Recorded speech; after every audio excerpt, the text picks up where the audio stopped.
Shalom, sahabat semua yang dikasihi oleh Kristus. Perkenalkan, nama saya Marvina Yohana dan saya dari Kuskupan Bandung. Dan komunitas saya itu bergerak di PDPKK Muda Mudi New Generation of Christ. Nah, teman-teman, sebelum kita mulai, saya mau undang teman-teman dan ajak teman-teman untuk kita main teka-teki dulu. Coba kalau misalkan saya tanya ke teman-teman, binatang apa ya yang paling pemarah? Kira-kira apa coba? Ayo, apakah serigala atau macan atau apa buaya atau apa kira-kira? Coba saya kasih waktu ke teman-teman untuk pikirkan baik-baik. Apa ya kira-kira binatang yang itu dibilang pemarah? Udah ketemu jawabannya? Nah, coba kalau saya bilang jawabannya adalah kepiting.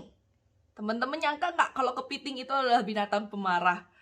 Nah, kalau teman-teman ingat ya, di cerita SpongeBob. Ada yang pernah nonton SpongeBob mungkin sebelumnya?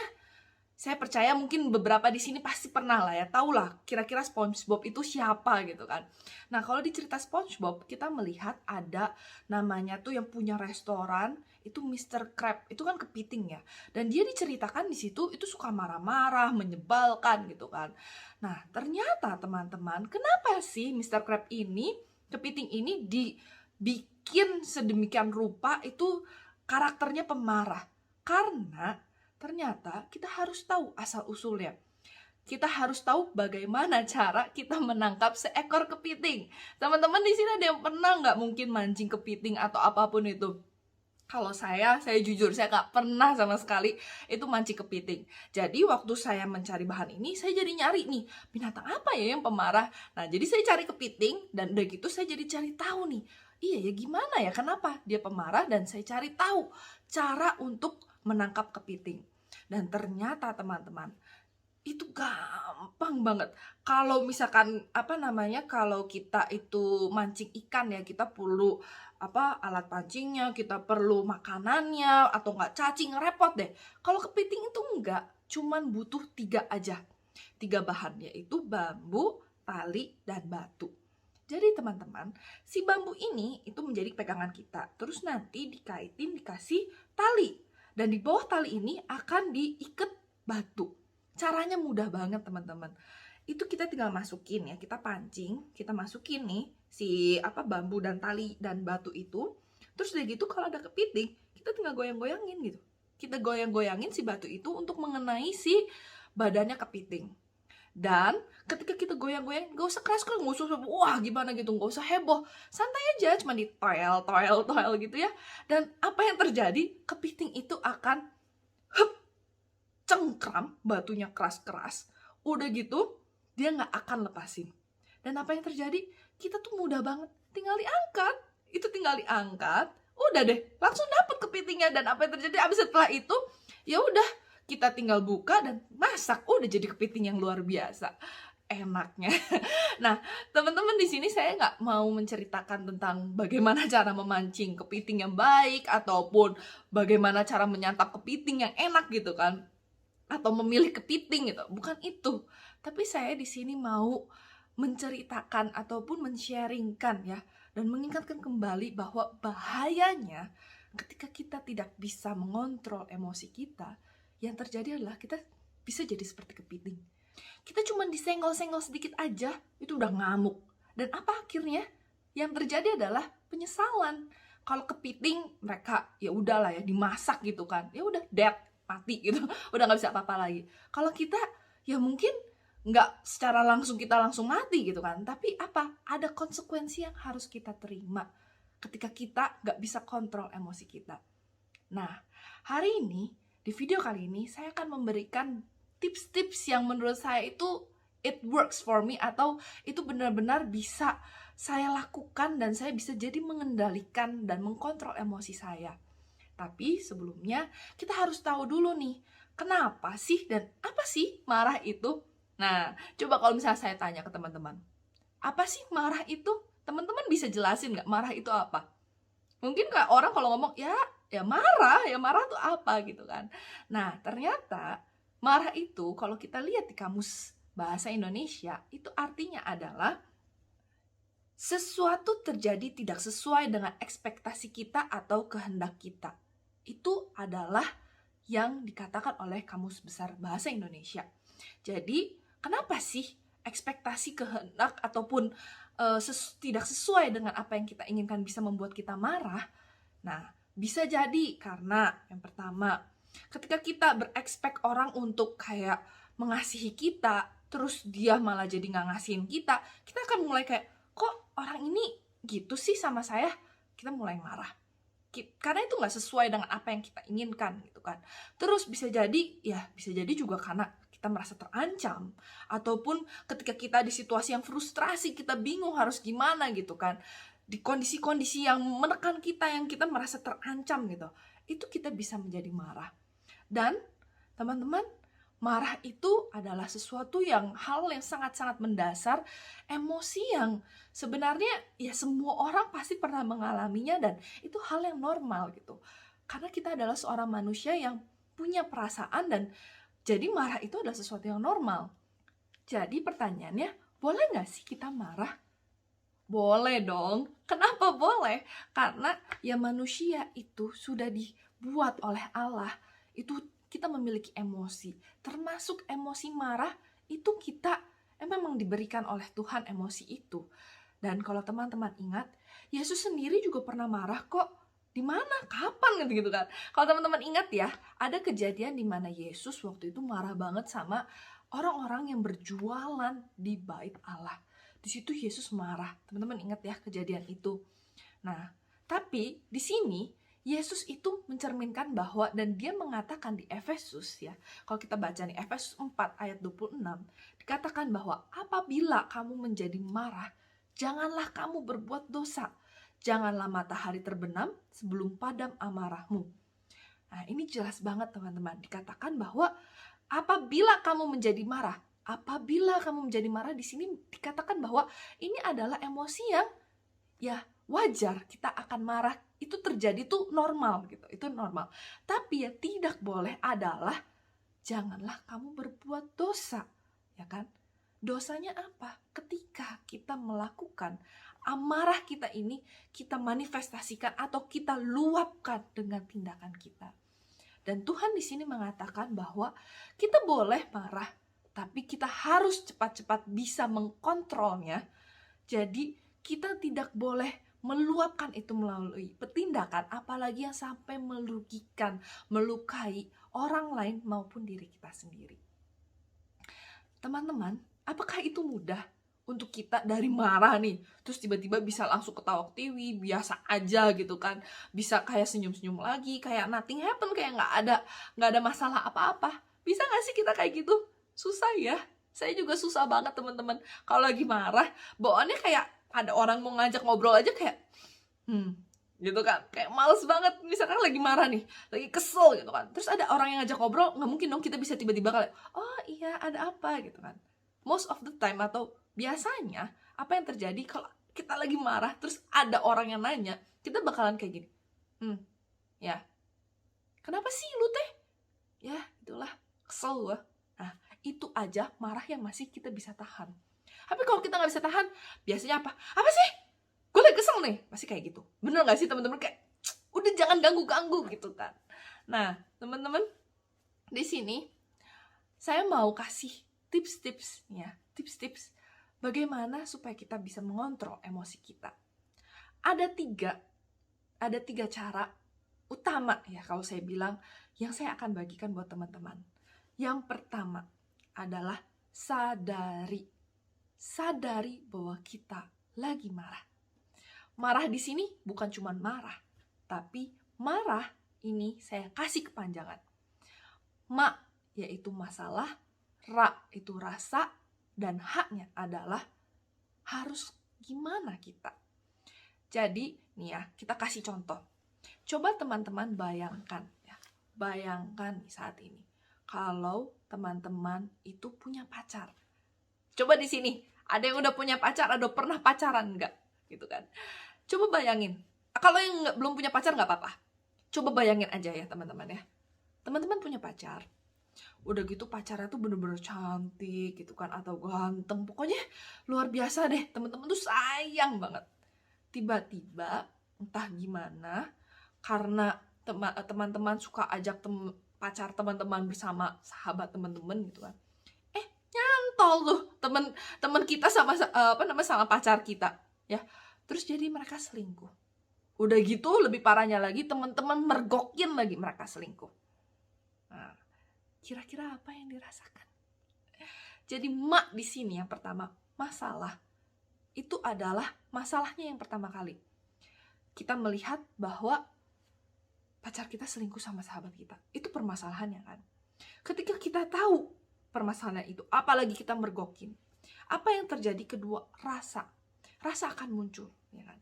Rasa munculnya apa? Emosi, ya kan?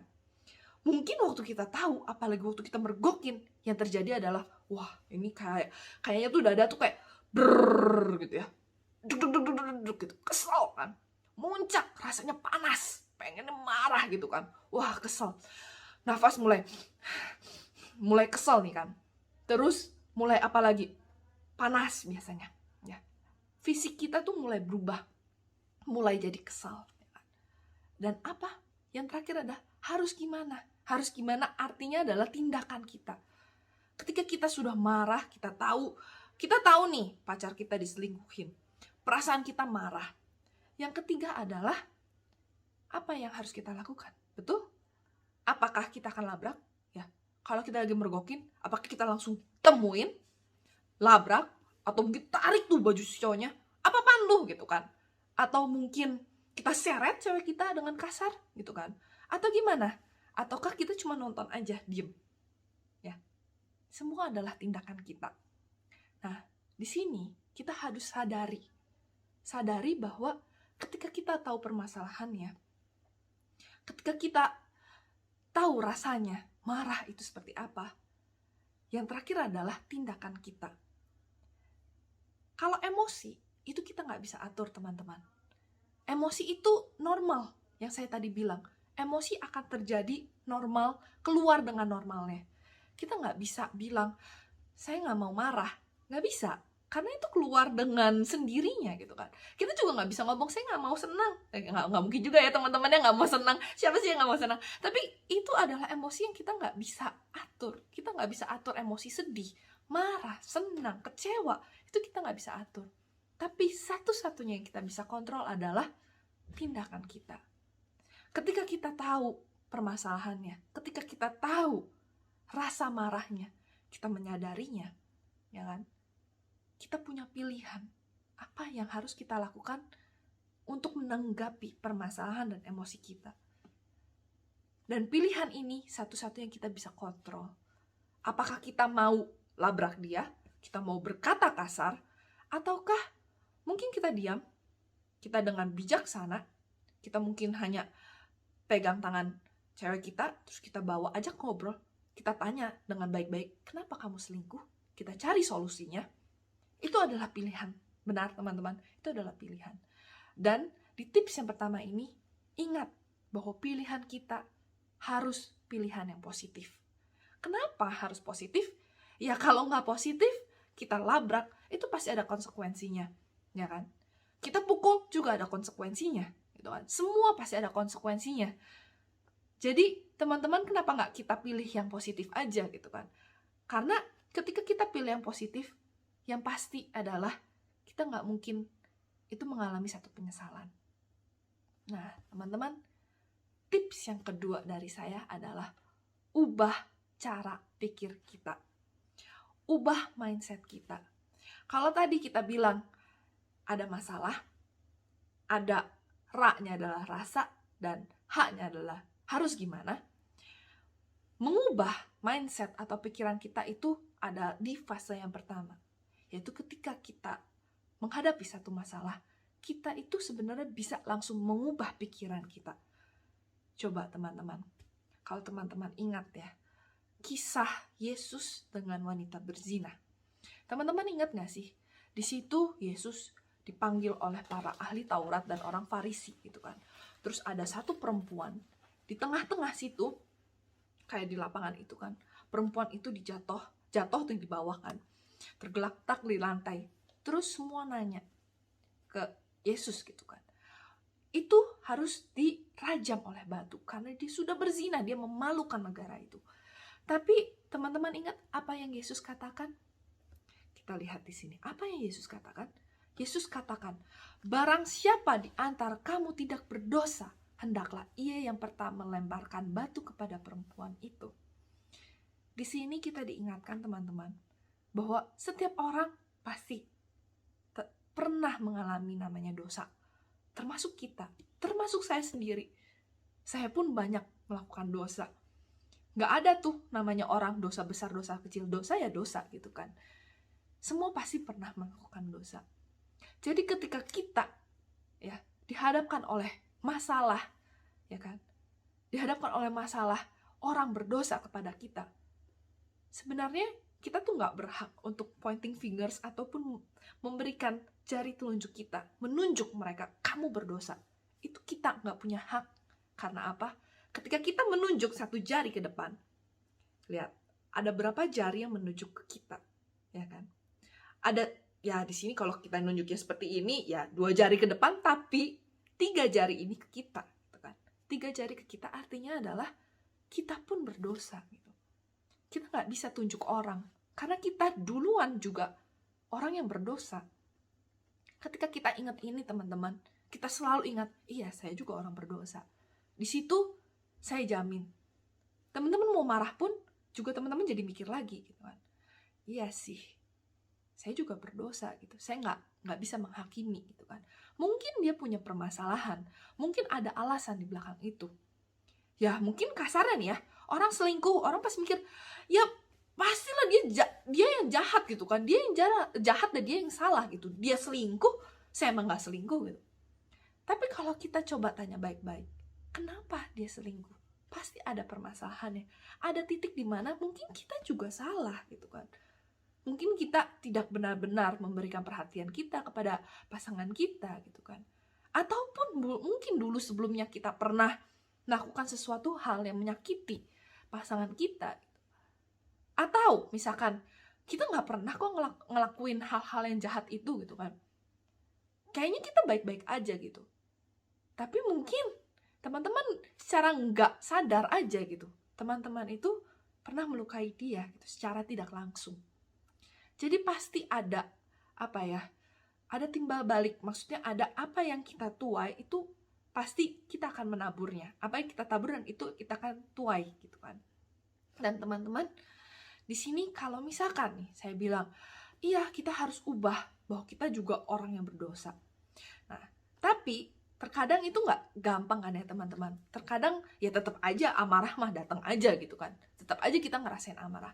Nah, ada juga tips yang kedua, itu kita mengganti mindset kita dengan mungkin, ya kita pikir, mungkin kita harus mengalami ini karena Tuhan punya rencana.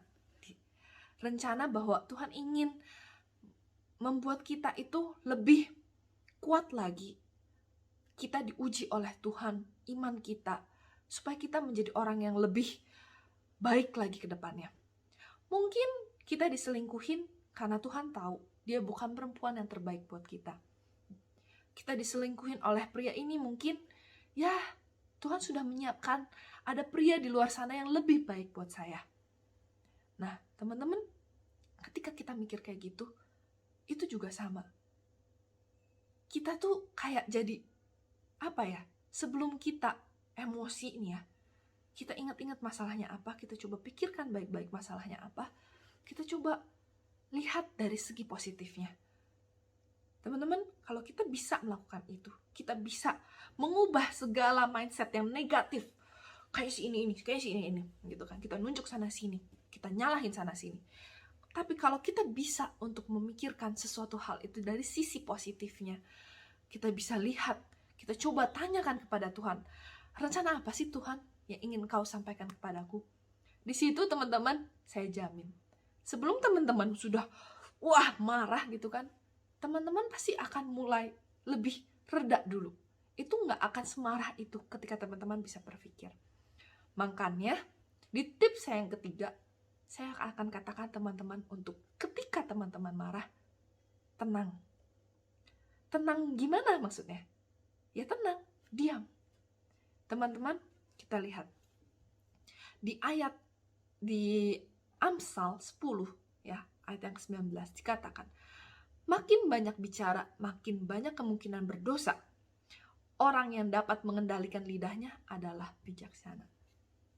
Artinya, ketika kita marah, yang terjadi biasanya kita pengen langsung, apalagi saya cewek tuh kalau marah gak bisa tuh nahan bibirnya untuk gak ngomel gitu kan. Mungkin teman-teman punya mama kan ya di rumah ataupun gimana gitu kan, teman-teman coba perhatiin ketika mama teman-teman marah itu pasti biasanya nih ya nyerocos gitu, ngomel, kamu tuh gini, pasti ngomel gitu kan. Cewek tuh susah banget lah ya untuk meredam lidahnya gitu.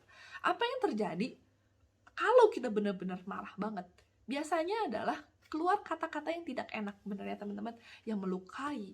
Mungkin teman-teman pernah terlukai juga oleh kata-kata orang tua ataupun sahabat yang lagi marah atau siapapun gitu kan.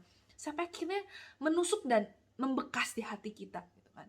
Sama seperti halnya kita gitu. Ketika kita marah dan kita nggak bisa kendalikan, apapun yang keluar dari mulut kita itu akan menghasilkan kata-kata yang tidak enak dan menyakiti lawan yang kita ajak ngobrol gitu kan. Dan teman-teman di sini saya cuma bisa kasih tips bahwa kita harus tenang. Tenang di sini coba kasih waktu ya teman-teman. 10 sampai 20 detik ketika kita lagi marah nih ya. Kita coba diam. Kita coba tarik nafas. Coba saya mau ajak teman-teman ya, kita mau bereksperimen, oke? Kita mau bereksperimen. Teman-teman ikutin saya ya, ikutin saya. Kita nafas secepat-cepatnya ya.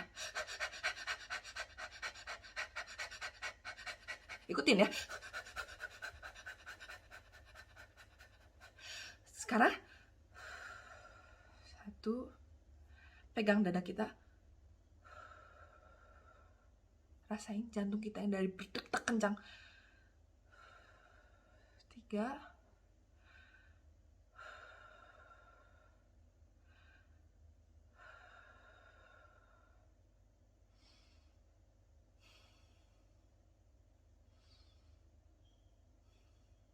Teman-teman, apa yang teman-teman rasakan? Detak jantung yang tadi kita pompa itu ibarat kalau kita lagi marah. Ketika kita lagi marah, jantung kita itu akan memompa sangat-sangat kencang. Ya, kencang banget sampai rasanya ke ubun-ubun. Pernah nggak sih teman-teman kalau lagi marah tuh kayak teng gitu ke kepala kita dan kayaknya pengen meledak gitu. Saking meledaknya kita udah nggak bisa mikir, pengen langsung tonjok orang, pengen langsung berkata kasar gitu kan. Karena langsung tes gitu kan, kayak mercon gitu kan ke kepala kita. Sama seperti yang kita lakukan tadi. Itu kita lagi marah. Nah, apa yang terjadi ketika kita lagi marah dan kita coba tarik nafas yang dalam. Hitungan 10 detik itu kita coba diam. Tarik nafas, buang nafas. Jantung kita akan pelan-pelan berdetak lebih pelan. Ketika kita berdetak lebih pelan, ya, itu kita nggak mudah untuk mercon. Kita mulai bisa ambil kendali. Emosi kita mulai bisa ambil kendali dan kita bisa berpikir dengan jernih. Kita bisa mulai memikirkan masalahnya apa, bagaimana kita harus bertindak. Dan teman-teman, tips dari saya yang paling saya lakukan adalah ketika kita cuma tarik nafas saja, terkadang pikiran kita masih kemana-mana gitu kan. Kita masih kayak mikir, tetap kesel gitu kan. Coba teman-teman panggil Yesus ketika teman-teman tarik nafas. Yesus. Yesus. Kesel nih. Yesus. Teman-teman, ketika teman-teman memanggil Yesus, ketika teman-teman marah, percaya sama saya, ada suatu keajaiban yang akan terjadi di hati dan pikiran teman-teman. Ketika kita marah, kita bisa panggil Yesus. Itu benar-benar teman-teman, seperti apa ya? Ada yang membantu kita meredam emosi kita. Dan ada tiba-tiba bisikan-bisikan di kita yang untuk mengingatkan kita untuk dapat mengendalikan emosi kita. Teman-teman, saya ingat waktu itu. Jadi, saya waktu itu pernah di situasi dimana orang tua saya lagi berantem. Terus, kalau dulu ya teman-teman, ketika orang tua saya berantem, yang saya lakukan adalah saya marah balik. Saya bakal bilang, bisa gak sih gak berantem? Saya bakal kayak gitu. Udahlah, cukup gitu kan. Cukup, kalian tuh bisa gak sih gak berantem di hadapan saya? Saya bisa ikut teriak balik. Udah deh, mama jangan kayak gini, papa jangan kayak gini. Ya, bisa kayak gitu ngatur. Atau waktu awal-awal ya, ketika mereka berantem, saya itu bisa teriak. Saya ikutan teriak. Saya bisa ikutan teriak kayak, kayak gitu, kayak diem, kayak gitu. Saya bisa kayak gitu kan. Tapi ketika saya belajar bahwa ya itu tuh tidak baik, karena itu menyiksa saya jadi panas gitu kan. Saya tuh pernah di satu kejadian gitu kan, ketika saya kesel banget gitu kan. Saya kesel banget ngelihat orang tua saya berantem gitu kan. Saya tuh sampai kayaknya rasanya tuh dada saya panas gitu. Sampai rasanya tuh sesek. Rasanya sesek, kayak kesel banget gitu kan. Kesel, dan kayaknya saya nggak bisa atur diri saya lagi gitu. Dan di situ saya ngerasa apa ya, kayak ngapain sih saya kayak gini? Mereka yang berantem kok jadi saya yang kena gitu kan. Kok jadi saya yang nggak enak, kok hati saya yang jadinya terluka gitu kan dengan melihat mereka gitu. Dan ketika saya marah pun, ya itu tuh nggak membuat mereka jadi redam gitu, nggak membuat mereka jadi nggak berantem lagi. Malahan mereka jadi tambah panas, mereka tambah teriak-teriakan gitu kan. Dan saya pun juga jadi tambah kesel gitu kan ngelihatnya. Dan situasi jadi tambah nggak oke gitu. Tambah jadi keluar kata-kata yang semakin menyakitkan. Sampai akhirnya saya mencoba merenungkan. Saya coba merenungkan. Tuhan, saya berdoa sama Tuhan. Gimana Tuhan caranya supaya saya nggak harus marah gitu kan. Saya nggak harus terluka ketika saya melihat orang tua saya berantem. Saya bilang gitu. Gimana caranya supaya saya bisa menahan emosi saya, dan saya bisa menahan emosi orang tua saya bilang gitu. Tiba-tiba terpikirkan yang tips-tips yang saya tadi katakan gitu kan. Melalui YouTube saya nonton, melalui PD saya mendengar firman para pewarta gitu kan. Dan saya menarik satu kesimpulan. Oh, yang seperti di Amsal tadi dikatakan, berdiam diri adalah emas. Jadi saya coba, ketika saya di posisi orang tua saya lagi bertengkar, saya nggak marah.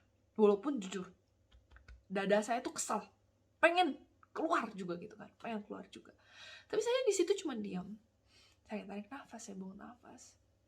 Saya cuma bilang, Yesus, tolong Yesus. Saya bilang kayak gitu. Yesus datang, Yesus, saya bilang kayak gitu.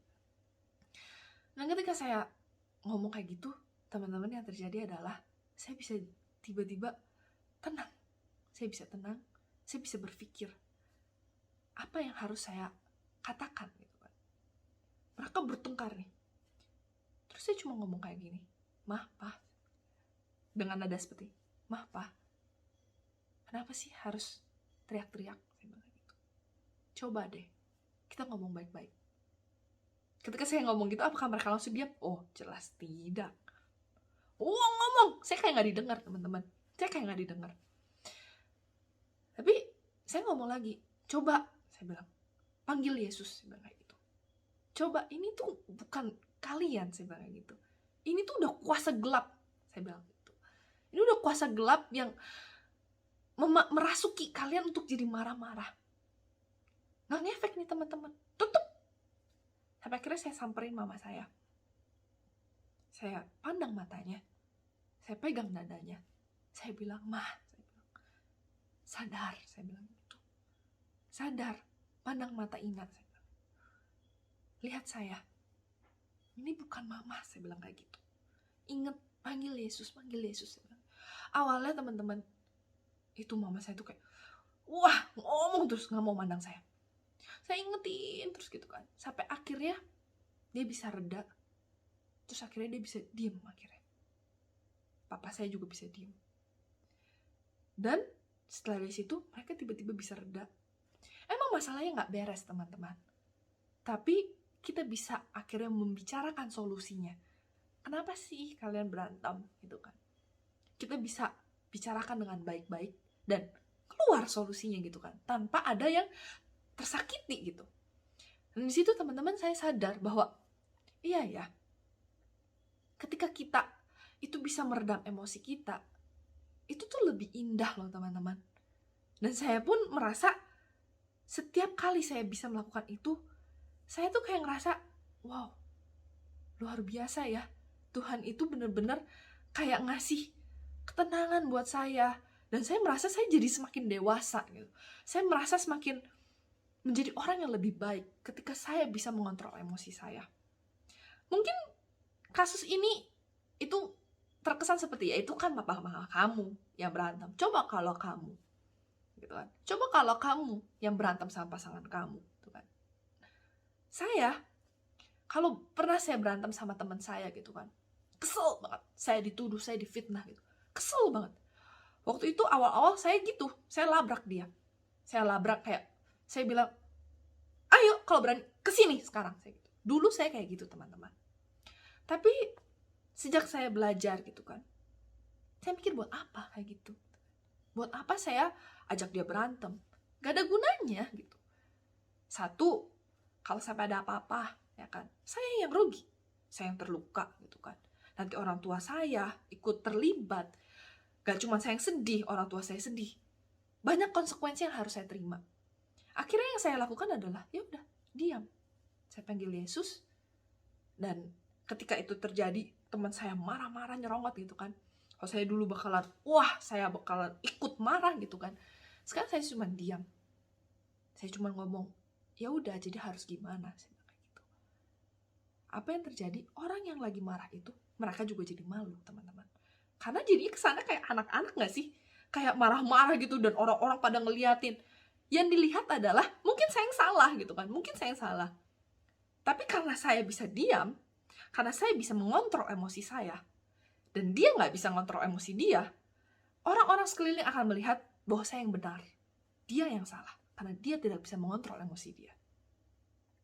Jadi teman-teman, di sini saya mau mengingatkan sih. Kayak saya mau ingatkan teman-teman. Teman-teman saya nggak tahu. Mungkin teman-teman ada di sini menonton video ini. Itu ada yang terpaksa mungkin. Atau benar-benar emang ada kerinduan di hati teman-teman untuk, ya walaupun sedikit, ingin ada perubahan terjadi dalam hidup teman-teman. Dan mungkin ada dari teman-teman yang ngerasa terpaksa. Saya mau katakan teman-teman, walaupun teman-teman terpaksa nonton video ini, walaupun teman-teman merasa, saya emang gak mau berubah gitu ya, tapi teman-teman bisa ada di sini dan menonton video ini, itu karena Tuhan ingin teman-teman untuk berubah. Tuhan punya rencana yang baik untuk teman-teman. Apalagi ketika teman-teman keluar dari tempat ini, teman-teman masih muda, teman-teman punya masa depan yang luar biasa di luar sana. Dan ini adalah bekal teman-teman. Bekal untuk teman-teman, untuk melanjutkan kehidupan teman-teman di luar sana. Untuk gak masuk lagi ke lubang yang sama. Ketika teman-teman bisa mengontrol emosi teman-teman, bisa tenang menghadapi segala permasalahan yang ada, percaya, teman-teman akan menjadi sosok yang luar biasa, yang dewasa, yang lebih lagi memiliki power akan hidup teman-teman. Teman-teman bisa mengendalikan diri teman-teman. Di situ teman-teman akan bertemu orang-orang yang luar biasa. Teman-teman akan diakui, akan benar-benar bisa diterima oleh masyarakat. Karena teman-teman sudah menjadi orang yang lebih baik lagi. Dan saya percaya, walaupun sulit, tapi ketika teman-teman ingat, yang pertama, menyadari ketika teman-teman marah. Yang kedua, ubah pola pikir teman-teman bahwa kita ini orang yang berdosa. Kita gak bisa hakimin orang. Bahwa segala permasalahan kita percayakan bahwa Tuhan punya rencana yang baik. Tuhan punya maksud. Dan teman-teman ada di sini pun Tuhan punya maksud buat teman-teman. Karena Tuhan sangat menyayangi teman-teman, sehingga teman-teman boleh ada di sini. Karena ke depannya, ketika teman-teman keluar dari sini, teman-teman bisa bersaksi akan Kristus. Teman-teman bisa menjadi orang yang luar biasa. Dan yang ketiga, ketika teman-teman sedang lagi emosi, teman-teman gak bisa kontrol emosi teman-teman, yang perlu teman-teman lakukan hanya berdiam, tenang, dan panggil Yesus. Percaya, Tuhan pasti akan jamah, Tuhan pasti akan datang, dan benar-benar memberikan kekuatan buat teman-teman. Mari teman-teman, saat ini saya mau undang teman-teman untuk pejamkan mata teman-teman. Saya mau mendoakan untuk teman-teman. Ya Allah yang Maha Kuasa, Bapa yang baik, Yesus yang baik. Terima kasih Yesus untuk hari ini. Tuhan, lihat anak-anak-Mu di sini. Engkau yang sungguh mengasihi anak-anak-Mu. Engkau berfirman Tuhan, bahwa ketika kami marah, kami harus bisa cepat untuk mengembalikan amarah kami. Kami mau Tuhan untuk bisa mengendalikan emosi kami, amarah kami. Untuk menjadi orang yang tenang, menjadi orang yang bijaksana. Kami percaya Tuhan, bahwa mulai saat ini kami mau Tuhan, kami mau berubah Tuhan. Kami mau ingat kepadamu ketika kami marah Tuhan, kami mau memanggil Engkau. Kami mau berdiam diri Tuhan, kami mau ingat Tuhan, bahwa kami gak punya hak untuk menghakimi orang lain. Bahwa kami pun orang berdosa Tuhan. Bahwa kami mau percaya juga Tuhan, kalau Engkau punya rencana yang baik untuk kami. Apapun itu Tuhan. Bantu kami Tuhan, bantu kami untuk dapat mengendalikan emosi kami. Bantu kami Tuhan untuk menjadi orang yang lebih bijaksana lagi. Kami percaya Tuhan, bahwa kuasa-Mu nyata. Bahwa mungkin awalnya berat Tuhan. Mungkin awalnya sulit.